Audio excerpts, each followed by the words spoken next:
ભાઈ આ છે આપણી નવી ગાડી લીધી હતી. ગાડી છે આગમાં બળી ગઈ અને ભાઈ આમાં લગભગ ટોટલ લોસ છે, કંઈ રહ્યું જ નથી. આ ફ્રેમ છે, એ ફ્રેમ સિવાય કંઈ બાકી રહ્યું નથી. તો જો ભાઈ મિસિંગ પાર્ટમાં ટાયર છે, એ બે આગળ પાછળના ટાયર છે એ હાવ બળી ગયા છે અને આગળ પાછળના જમ્પ એ હાવ ફેલ થઈ ગયા છે.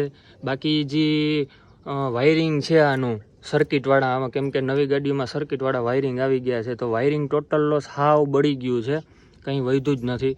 અને ટાંકીને તમને ભાઈ દેખાડી દઉં. ટાંકી છે ને આખી ઉપસી અને બ્લાસ્ટ થયો, એમાં ટાંકી આખી છે ને બ્લાસ્ટ થઈ ગઈ છે, ઉપસી ગઈ છે. બાકી મિસિંગ પાર્ટમાં તમને ભાઈ દેખાડું તો આમાં ક્યાંય વાયરિંગ બાકી રહ્યું જ નથી, બધું હળગી ગયું છે.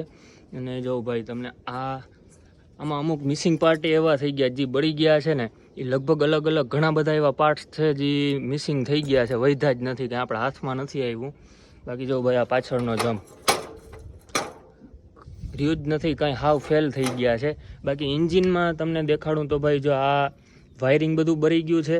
એક ચેન છે, ચેને જામી ગયો છે, જો હલતો નથી ભાઈ, ગમે એટલું તમે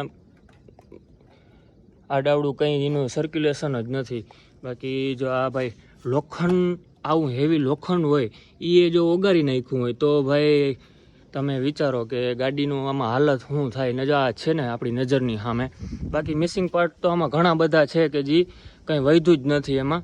તો ભાઈ આ ગાડીને ટોટલ લોસ છે, પણ આને બનાવવામાં હવે ખર્ચો કેટલો આવે અંદાજે, એ કોઈને અંદાજ કિંમત હોય તો એક વખત ખાલી કમેન્ટ કરી દેજો.